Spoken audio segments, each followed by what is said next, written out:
सुबह उठकर ब्रश करते समय नोरा को अपने आसपास कुछ अजीब महसूस होता है। खतरा समझकर वो आसपास ध्यान से देखने जाती है। तब जो वो देखती है उससे उसका दिल ठंडा पड़ जाता है। असल में नोरा इस समय समुद्र के कई हजार फीट नीचे है, जहां आज तक सूरज की रोशनी नहीं पहुंची। समुद्र की इतनी गहराई में पानी का प्रेशर इतना ज्यादा होता है कि वो 1 सेकंड से भी कम समय में इंसान के शरीर को कुचलकर पानी में मिला सकता है। इसी जगह समुद्र पर रिसर्च करने के लिए एक बेस या स्टेशन बनाया गया है और उसी बेस के अंदर वो लोग रहते हैं। नोरा बताती है कि महीनों तक इतनी गहराई में रहने पर बाहर दिन है या रात ये समझना भी मुश्किल हो जाता है। कभी कभी तो सपना और हकीकत में फर्क करना भी कठिन हो जाता है, लेकिन फिर भी उन्हें अपनी ड्यूटी निभानी पड़ती है। नोरा ये बातें बता ही रही होती हैं कि अचानक पूरे बेस की लाइट्स अजीब तरह से ब्लिंक करने लगती हैं। क्या हो रहा है ये देखने के लिए जैकेट पहनकर नोरा आगे बढ़ती है। तभी उसे पता चलता है कि ऊपर से पानी लीक हो रहा है और ये दृश्य देखकर उसका दिल पूरी तरह ठंडा पड़ जाता है। समुद्र की इतनी गहराई में पानी का प्रेशर इतना ज्यादा होता है कि वो 1 सेकंड में इंसान की हड्डियों को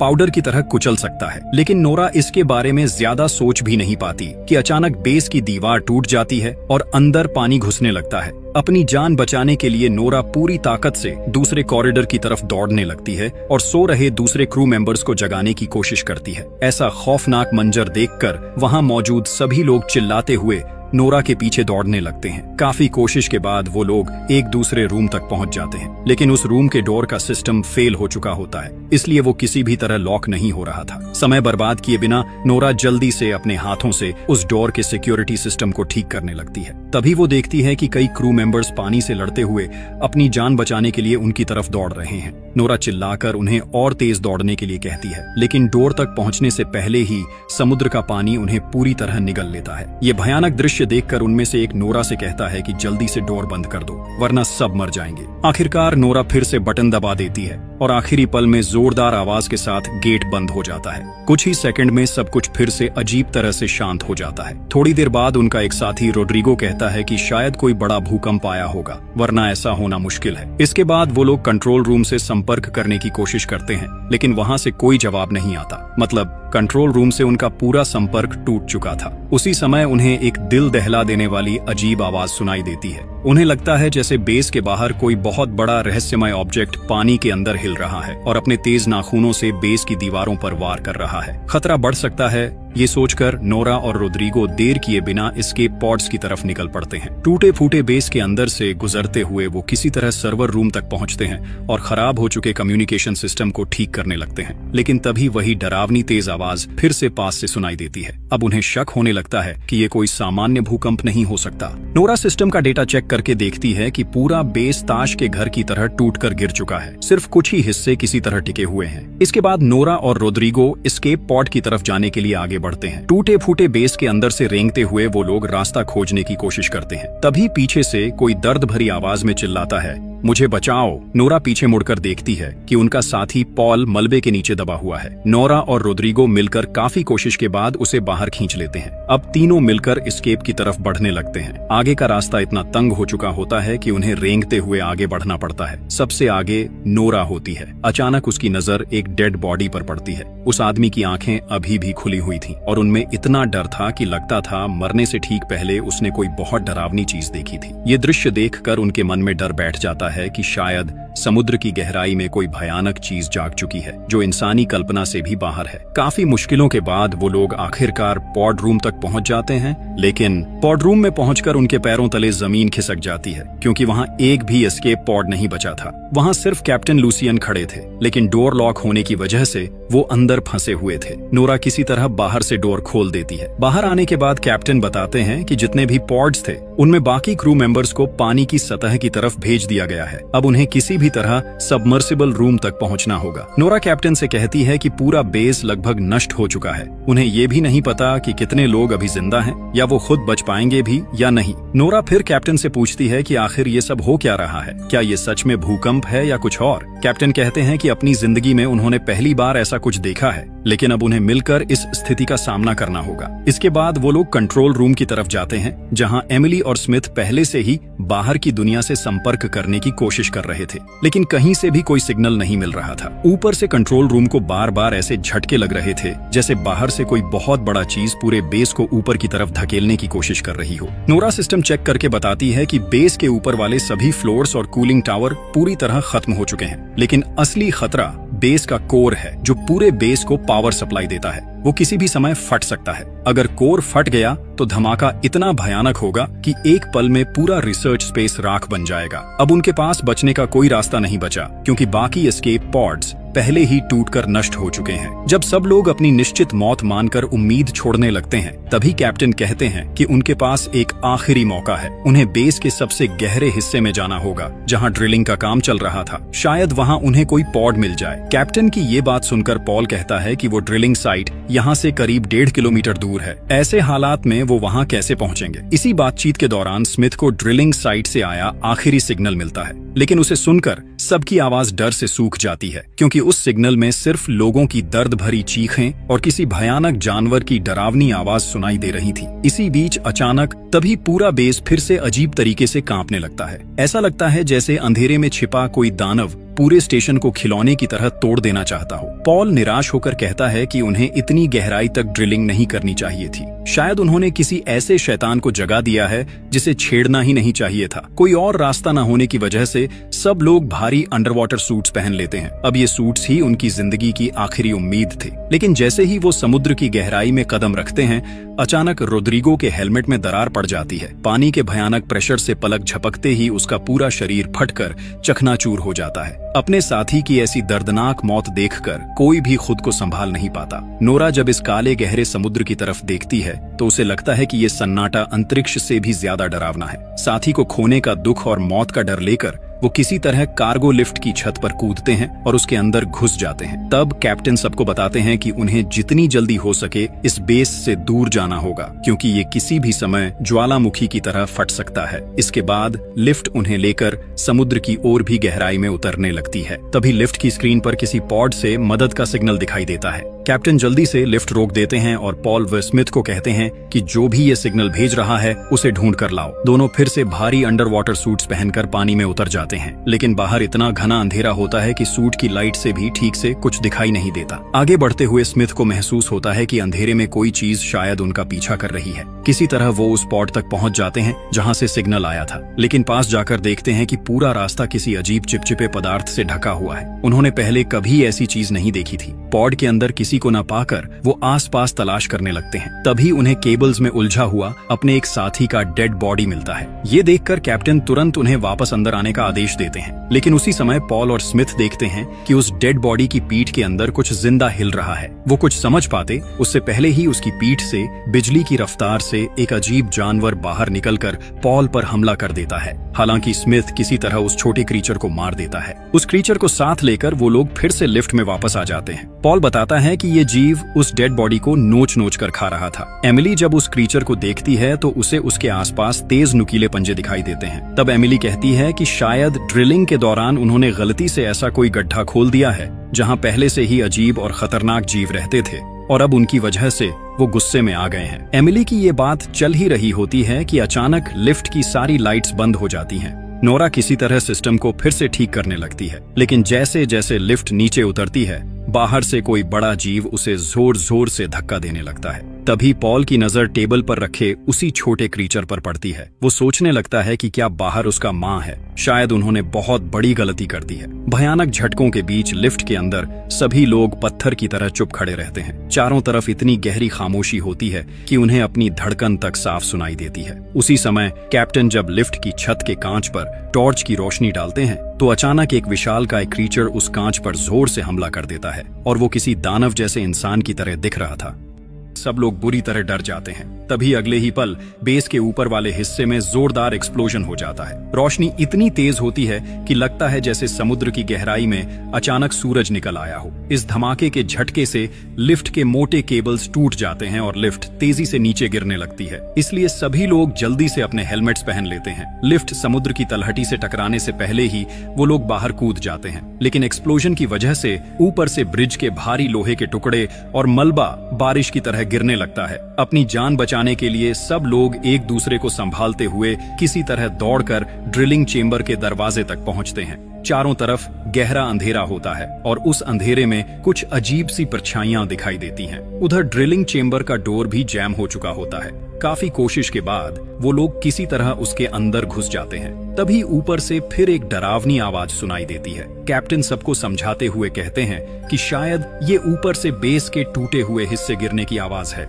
इसके बाद वो लोग उस सुरंग जैसे चेंबर के अंदर धीरे धीरे आगे बढ़ने लगते हैं। जैसे जैसे वो आगे बढ़ रहे थे, रास्ता और भी संकरा होता जा रहा था। एक जगह पहुंचकर उन्हें पता चलता है कि आगे का रास्ता मलबे की वजह से पूरी तरह बंद हो चुका है। तब नोरा हिम्मत करके कहती है कि वो पानी के नीचे तैरकर दूसरी तरफ जाएगी। वो अपना हेलमेट ठीक से पहनकर पानी में डुबकी लगाती है और तैरते हुए दूसरी तरफ पहुंच जाती है। वहां पहुंचकर वो बाकी सबको भी आने का इशारा करती है। एक एक करके सब लोग दूसरी तरफ पहुंच जाते हैं, लेकिन सबसे आखिर में पॉल रह जाता है। तभी पॉल को महसूस होता है कि पीछे के अंधेरे पानी में कोई मौजूद है। जैसे ही वो पीछे मुड़कर देखता है, एक अजीब क्रीचर पानी के अंदर गायब हो जाता है। कैप्टन उसे बार बार आवाज देते हैं, लेकिन पॉल की तरफ से कोई जवाब नहीं आता। मजबूर होकर सब लोग पॉल के सूट से जुड़ी केबल को पकड़कर जोर से खींचने लगते हैं। कुछ देर बाद पॉल उनके पास वापस आ जाता है और सब लोग राहत की सांस लेते हैं। लेकिन अगले ही पल पॉल की केबल को कोई अदृश्य ताकत दूसरी तरफ से जोर से खींच लेती है। डर के मारे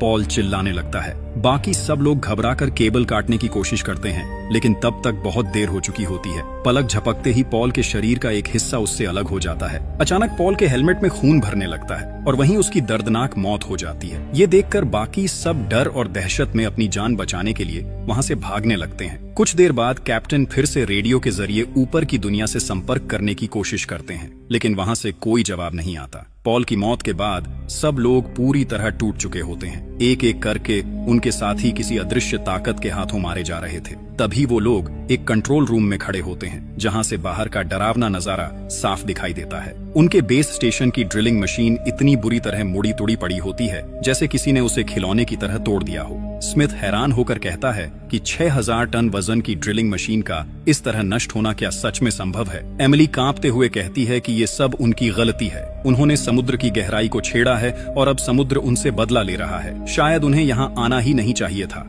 कैप्टन सबको शांत करते हुए कहते हैं कि उन्हें यहाँ ज्यादा देर नहीं रुकना चाहिए, लेकिन स्मिथ बताता है कि उसका सूट डैमेज हो चुका है और अगर वो बाहर गया तो पानी का प्रेशर सह नहीं पाएगा। इसलिए वो बाकी सबको कह देता है कि उसे छोड़कर आगे बढ़ जाए। स्मिथ कहता है कि अगर वो साथ गया तो सबकी जान खतरे में पड़ सकती है, लेकिन कैप्टन उसे हिम्मत देते हैं और किसी तरह उसका सूट ठीक कर देते हैं। इसके बाद सब लोग पानी के अंदर से ड्रिलिंग साइट की तरफ निकल पड़ते हैं, क्योंकि शायद वहीं एस्केप पॉड्स मिल सकते हैं। पानी के नीचे चारों तरफ घना अंधेरा होता है। तभी नोरा को महसूस होता है कि उसके पीछे कोई है। वो टॉर्च जलाकर देखती है, लेकिन उसे कोई दिखाई नहीं देता। फिर भी उसके मन में एक अजीब डर बना रहता है। उसे बार बार लगता है कि कोई उसके बहुत पास से होकर गुजर रहा है। अचानक नोरा के सामने से एक अजीब क्रीचर तैरता हुआ निकल जाता है। ये देखकर सब लोग डरकर अंधेरे में इधर उधर देखने लगते हैं। कैप्टन तुरंत सबको सूट की लाइट्स बंद करने का आदेश देते हैं। इसी दौरान उन्हें पता चलता है कि स्मिथ कहीं दिखाई नहीं दे रहा। सब लोग उसे ढूंढने लगते हैं। तभी नोरा देखती है कि कोई अजीब चीज स्मिथ को घसीट कर ले जा रही है। नोरा हिम्मत करके उस क्रीचर के पीछे जाती है। वो अजीब क्रीचर स्मिथ को खींचते हुए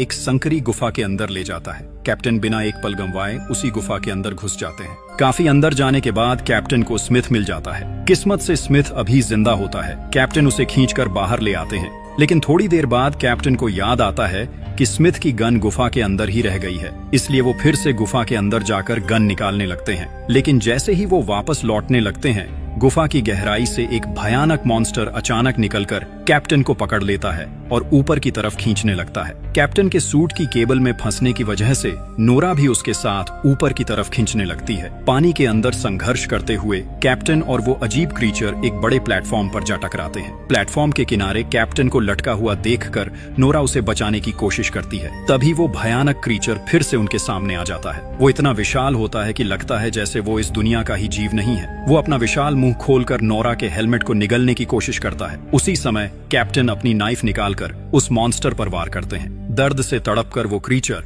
नोरा और कैप्टन दोनों को तेजी से ऊपर की तरफ खींचने लगता है। कैप्टन समझ जाते हैं कि अगर वो इसी रफ्तार से ऊपर जाते रहे तो पानी के भयानक प्रेशर से उनका सूट फट जाएगा। इसलिए वो नोरा से कहते हैं कि केबल काट दो वरना वो भी मर जाएगी। लेकिन नोरा ऐसा करने के लिए तैयार नहीं होती। तब मजबूर होकर कैप्टन खुद ही अपनी नाइफ से केबल काट देते हैं और खुद को अलग कर लेते हैं। नोरा अलग होते ही अगले ही पल एक भयानक एक्सप्लोजन में कैप्टन की मौत हो जाती है। उसी धमाके में उनका सूट और शरीर पानी में बिखर जाता है। उस एक्सप्लोजन के झटके से नोरा नीचे समुद्र की तलहटी में बेस के एक छोड़े हुए हिस्से में जा गिरती है। वो जगह पूरी तरह सुनसान और खामोश होती है। किसी तरह अंदर जाकर नोरा मानसिक रूप से टूट जाती है, क्योंकि उसे नहीं पता कि स्मिथ और एमिली जिंदा हैं या नहीं। वो रेडियो से पागलों की तरह एमिली और स्मिथ से संपर्क करने की कोशिश करती रहती है, लेकिन कोई जवाब नहीं मिलता। फिर नोरा ऊपर पड़े कुछ उपकरणों से एक पुराना सूट किसी तरह ठीक कर लेती है और उसे पहनकर दोबारा पानी में उतरती है ताकि एमिली और स्मिथ को ढूंढ सके। तभी रेडियो में एमिली की आवाज सुनाई देती है। उसी समय नोरा दूर अंधेरे में एमिली के सूट की लाइट चमकती हुई देख लेती है। काफी मुश्किल से वहां पहुंचने पर नोरा देखती है कि एमिली स्मिथ को घसीटते हुए आगे ले जा रही है, क्योंकि स्मिथ बहुत बुरी तरह घायल हो चुका था। नोरा एमिली को शांत करती है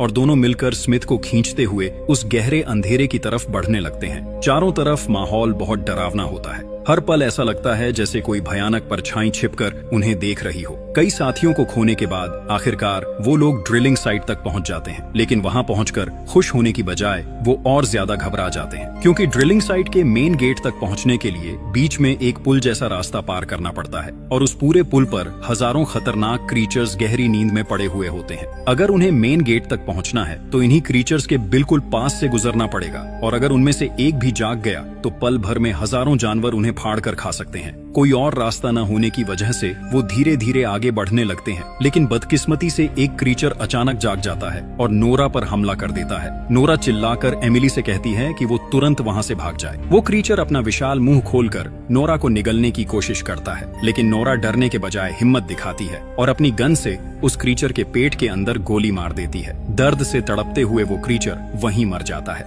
इसके बाद नोरा उसका शरीर चीरकर किसी तरह बाहर निकल आती है, लेकिन तब तक आसपास के बाकी सारे मॉन्स्टर्स जागने लगते हैं। ये देखकर नोरा अपनी गन रिलोड करने ही वाली होती है कि अचानक वो देखती है कि जिस प्लेटफॉर्म पर ये क्रीचर्स उल्टे लटके हुए थे वो पूरा हिस्सा ऊपर उठकर अंधेरे में गायब हो जाता है। उसी समय नोरा सामने वाली बिल्डिंग के ऊपर एक विशाल छाया खड़ी देखती है। जब वो उस छाया पर गोली चलाने के लिए ध्यान से देखती है तो उसके दिल की धड़कन लगभग रुक जाती है। उसके सामने एक दानव जैसा समुद्री राक्षस खड़ा होता है। वो इतना विशाल था कि उसके सामने 50 मंजिला बिल्डिंग भी खिलौने जैसी लगती थी। अपनी जान बचाने के लिए नोरा पूरी ताकत से मेन गेट की तरफ दौड़ने लगती है। वो विशाल मॉन्स्टर अपने पैर से पुल पर इतनी जोर से हमला करता है कि लगता है जैसे पानी के नीचे कोई परमाणु बम फट गया हो। उस धमाके के झटके से नोरा दूर जाकर गिरती है और बेहोश हो जाती है। अगले ही पल एमिली नोरा को खींचते हुए मेन गेट के अंदर ले आती है और जल्दी से दरवाजा बंद कर देती है। स्मिथ, नोरा और एमिली किसी तरह अंदर आ तो जाते हैं, लेकिन खतरा अभी खत्म नहीं हुआ था। वो विशाल मॉन्स्टर पूरे ड्रिलिंग साइट बिल्डिंग को जमीन से उखाड़ने की कोशिश करने लगता है। किसी तरह वो लोग आगे बढ़ते हुए पॉड रूम तक पहुंच जाते हैं। वहां कुल 3 पॉड्स होते हैं। नोरा जल्दी से चेक करती है और पता चलता है कि उनमें से सिर्फ 2 ही ठीक से काम कर रहे हैं। इसलिए बिना समय गंवाए नोरा और एमिली पहले स्मिथ को एक वर्किंग पॉड में बैठाकर ऊपर की तरफ भेज देते हैं। इसके बाद नोरा एमिली से कहती है कि वो दूसरे पॉड में बैठ जाए, लेकिन एमिली समझ जाती है कि बाकी बचा पॉड खराब है, इसलिए वो नोरा को अकेला छोड़कर जाने के लिए तैयार नहीं होती। तब नोरा उसे समझाते हुए कहती है कि स्मिथ के साथ उसका पूरा भविष्य है, इसलिए उसे जाना ही होगा। एमिली रोते हुए कहती है कि नोरा को जरूर वापस आना होगा, वो उसका इंतजार करेगी। ये कहकर नोरा एमिली का पॉड लॉन्च कर देती है। अब पूरे बेस में सिर्फ नोरा ही अकेली बची होती है। उसी समय पॉड रूम की कांच की दीवारों पर बाहर से छोटी छोटे छोटे क्रीचर्स हमला करना शुरू कर देते हैं। नोरा सिस्टम चेक करती है और देखती है कि हजारों अजीब क्रीचर्स स्मिथ और एमिली के पॉड्स का पीछा कर रहे हैं। नोरा गहरी सांस लेकर बेस के पावर कोर को अपने हाथों से ओवरलोड कर देती है। इससे पूरे बेस स्टेशन का सेल्फ डिस्ट्रक्ट मोड चालू हो जाता है। कुछ सेकंड की काउंटडाउन खत्म होते ही वहां भयानक एक्सप्लोजन हो जाता है। ये धमाका इतना ताकतवर होता है कि वो विशाल समुद्री मॉन्स्टर भी इससे बच नहीं पाता। उसके साथ साथ बाकी सारे क्रीचर्स भी आग में जलकर खत्म हो जाते हैं। इस तरह नोरा अपनी जान कुर्बान करके अपने दोनों साथियों की जिंदगी बचा लेती है। बाद में न्यूज में दिखाया जाता है कि ड्रिलिंग साइट से 2 क्रू मेंबर्स को जिंदा बचा लिया गया है और इसी के साथ कहानी खत्म हो जाती है। ये कहानी दिखाती है कि जब इंसान प्रकृति की सीमाओं को पार करने की कोशिश करता है तो प्रकृति उसे कड़ा सबक सिखाती है।